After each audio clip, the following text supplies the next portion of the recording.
안녕하세요. 김원준 목사의 CSI 바이블입니다. 저는 MC넷과 가까운 교회에서 사역하고 있습니다. 오늘은 26회 사무엘하 16장 20절부터 17장 4절까지와 17장 23절을 보겠습니다. 압살롬이 아히도벨에게 물었다. 이제 우리가 무슨 일부터 해야 될지 의견들을 내어보시오. 아히도벨이 압살롬에게 말하였다. 부왕이 왕궁을 지키라고 남겨둔 후궁들과 동침하십시오. 이렇게 임금님께서 부왕의 미움받는 일을 하였다는 소문을 온 이스라엘이 들으면 임금님을 따르는 모든 사람이 더욱 힘을 낼 것입니다.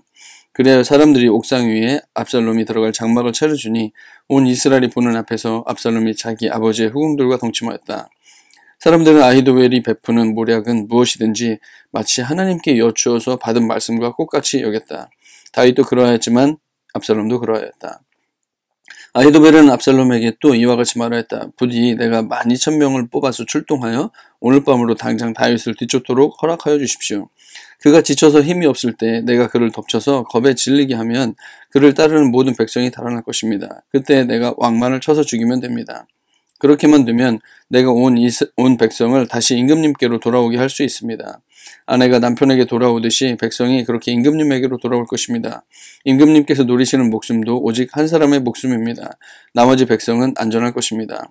압살롬만이 아니라 이스라엘의 모든 장로도 이 말을 옳게 여겼다.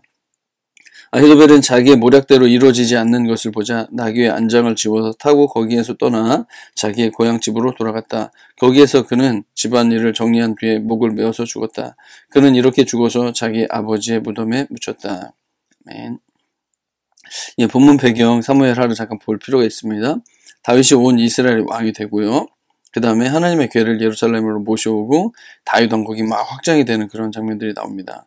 그러다가 다윗과 바세바 사건이 있었고 이어져서 암논과 다말 사건, 그 다음에 압살롬이 이제 암논에게 복수를 하는 장면이 나오고 그것 때문에 이제 압살롬이 도망을 갔다가 다윗과 화해를 하면서 이제 돌아오게 되고요. 그리고 15장에 압살롬이 이제 반란을 일으킵니다.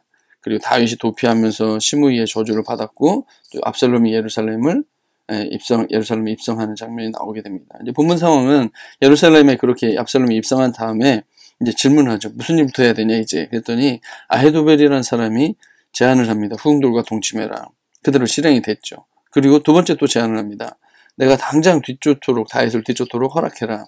사실 다윗이 지금 위기에 처해 있는데 오늘 가서 승리를 할 수 있다. 근데 이제 제안대로 실행이 안 돼요. 왜냐면 다윗이 자기 친구였던 후세를 이제 왕궁에 남겨놔서 후세도 또 의견이 이제 있었는데 이제 압살롬이 후세의 의견을 따라서 이제 채택이 안 됩니다. 그랬더니 아히도벨이 이제 고향으로 돌아가서 거기서 이제 죽게 된다는 이야기가 오늘 나옵니다.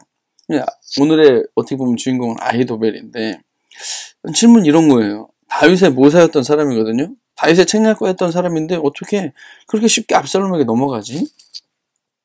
그리고 아무리 압살롬의 모사가 되었기로서니 자기 앞선 사람이었던 왕에게 다윗에게 이렇게 심한 타격을 줄 제안을 이렇게 할 수 있을까 하는 것입니다.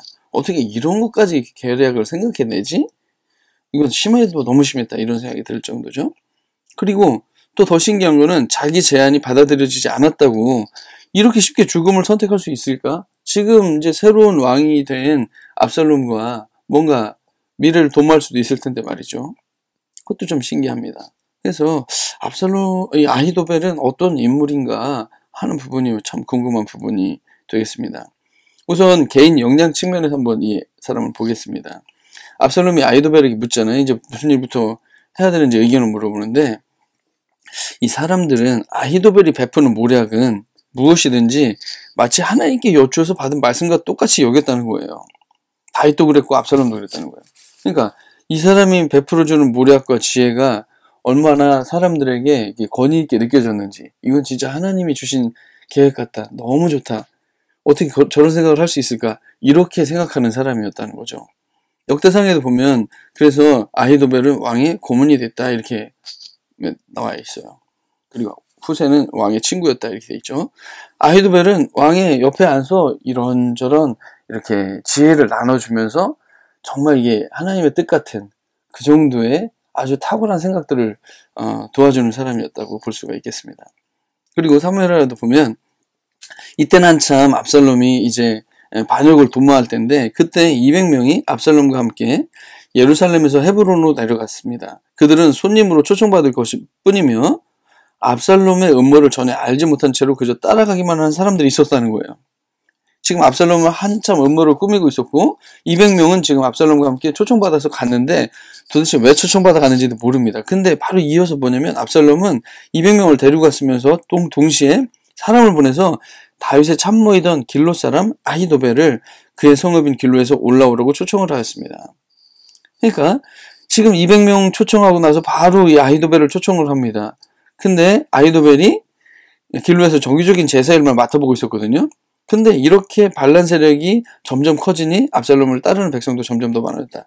그러니까 지금 이 아히도벨이라는 사람이 압살롬의 이런 어떤 모략에 동참한 것 자체가 이 사람들, 200명의 사람들에게는 이건 굉장히 중요한 변화가 일어나고 있구나. 하나님이 진짜 압살롬을 선택했구나.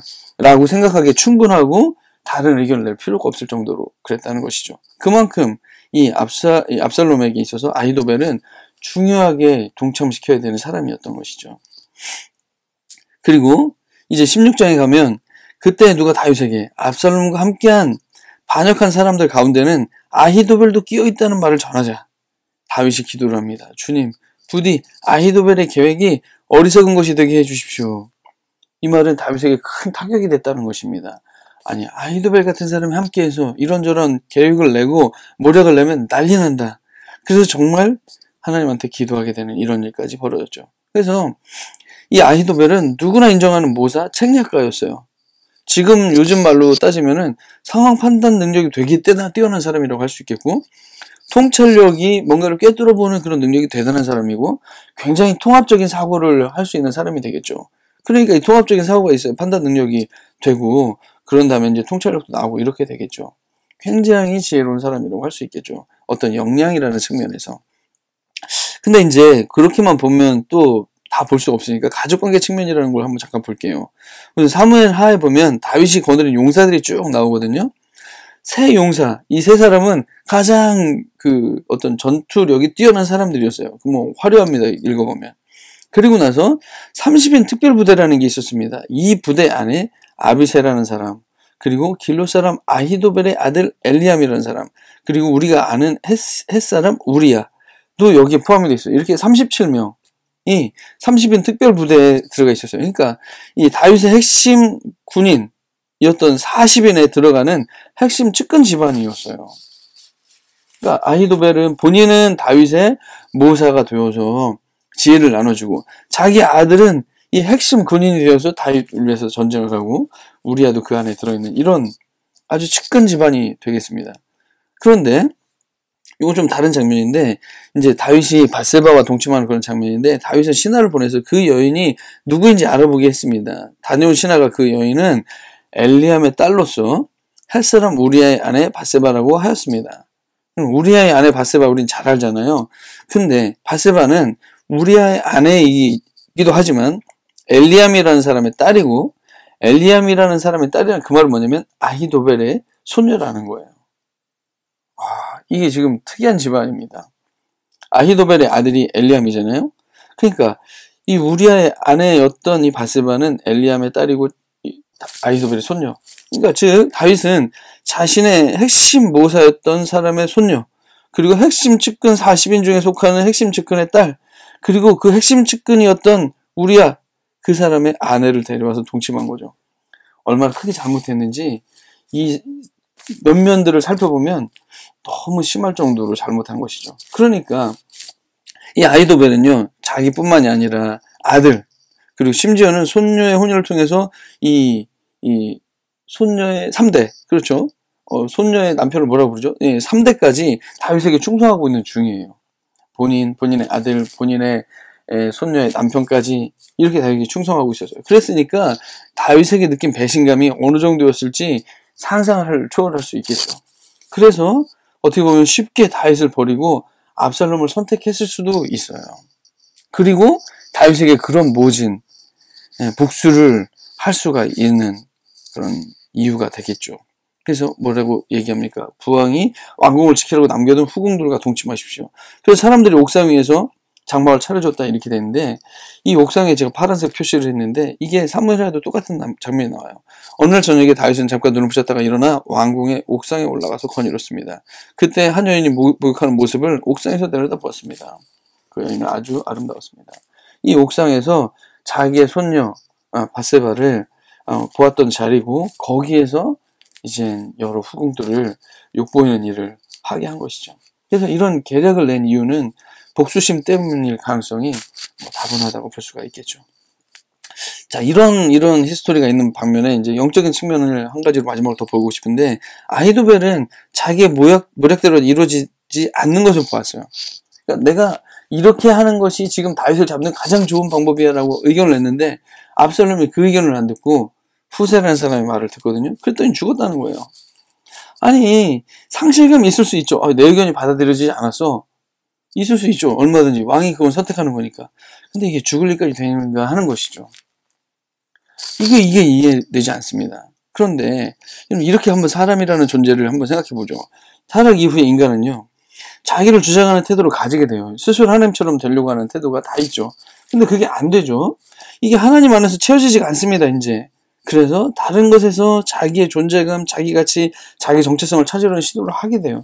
그래서 성공이라는 거에 목숨 걸고 지식, 지혜, 돈, 외모, 지위, 권력 이런 것들을 통해서 자기 증명 욕구가 가득하게 돼요. 어떤 사람은요, 권력욕이 되게 많은 사람이 있어요. 이 사람은 뭐 외모 안 돼도 되고, 그 다음에 뭐 저 사람 지혜 없어, 왜 이렇게 무식해, 이런 소리 다 들어도 상관없어요. 끄떡 없어요. 근데 권력을 잃으면요 미치려고 그래요. 어떤 사람은 지위, 어떤 사람은 돈, 어떤 사람은 지혜, 지식. 그래서 이 지혜가 중요한 사람은요, 권력, 어떤 높은 위치에 올라가는 거 별로 관심이 없어요. 근데 이 사람의 지식과 지혜를 인정해주는 그것만 있으면요, 이 사람은 안정감을 누리고 평안을 느껴요. 그래서 자기가 가장 신뢰하는 것이 자기의 의지하는 우상이 돼버리게 되거든요, 사람은. 이 아히도벨은요, 그가 의지했던 우상은요, 그의 지혜를 통해서 영향력을 가지고 있는 거, 이거가 이 사람에게 그렇게 중요한 존재감이 아니었을까 하는 것이죠. 그러니까 사람들이 다 저 의견은 정말 하나님이 내신 의견이, 어떻게 저런 생각까지 할 수 있지? 이런 것들에 스스로 안정감을 누리고 그것의 영향력을 자기의 어떤 존재감으로, 정체성으로, 자기의 든든한 안전판으로 여겼다는 것이죠.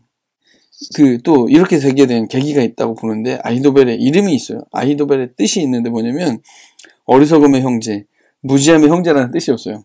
어릴 때부터 이놈 어리석은 놈, 이런 무식한 놈, 이런 이야기가 그의 이름 속에 다 들어있다는 거예요. 우리가 그냥 누군가를 놀려서 야, 이 무식한 놈아 라고 부르는 것처럼, 아히도벨은 어릴 때부터 그런 걸 이름으로 계속 들었으니까 얼마나 컴플렉스가 많았겠습니까. 그래서 그거를 부단한 자기 개발을 통해서 이 지혜를, 그리고 지식을 통해서 자기의 존재감을 새롭게 만들어내는 안전판을 만들었다고 생각합니다. 근데 인간이 의지하는 그 안전판은요, 반드시 인간을 배신하고 무너뜨려요. 이 든든한 안전판이 없으면, 정말 영원히 견고하게 흔들리지 않는 안전판에 서지 않으면 사람은 누구나 다 배신당하고 누구나 다 실망하고 누구나 다 흔들리게 되는 그런 일을 겪게 된다는 것이죠. 지금 이런 상황을 보고 있는 것이죠. 종합하면 자기 지혜로 영향력을 행사하며 존재감과 정체성을 유지하던 사람이었어요, 아히도벨은. 하나님께 충성하기보다는 자기를 인정하는 사람을 추종하게 되겠죠. 지금 다윗의 모사가 되었든 압살롬의 모사가 되었든 다 이유는 자기를 인정해주는 사람을 추종하고 있는 거죠. 압살롬, 다윗 가리지 않습니다. 그리고 손녀에 대한 복수심은 이런 현상을 더 거들어준 것이라고 볼 수가 있겠고, 지혜를 인정받지 못한다고 느끼자 죽음을 선택하게 됩니다. 생각하고 성찰할 부분들은 이런 겁니다. 우리에게서 어떤 것이 사라질 때 죽을 것 같은 마음이 드는가? 우리는 어떤 것에서 존중감, 존재감, 정체성 이런 걸 갖는가? 하나님이나 대의를 위해서 충성하는 듯 보이지만 혹시라도 나의 존재감을 위해서 일하고 있는 것은 아닌가? 우리의 진정한 안정판이신 예수님을 얼마나 신뢰하는가? 여러분, 예수님으로 우리의 인생의 안전판을 세우기 전까지는요, 우린 늘 불안합니다. 아무리 자기가 안전하다고 생각하는 자기만의 어떤 권력이든지 지혜든지 돈이라든지 그 무엇이든지 쌓아놓으면 그거는 반드시 우리를 무너뜨리게 되어 있어요. 예수님 안에서 안전을 누려야만 됩니다. 성경 즐겁게 읽는 분들이 많아졌으면 좋겠고, 댓글과 좋아요, 구독하기도 부탁드리겠습니다. 오늘 여기서 마치겠습니다. 감사합니다.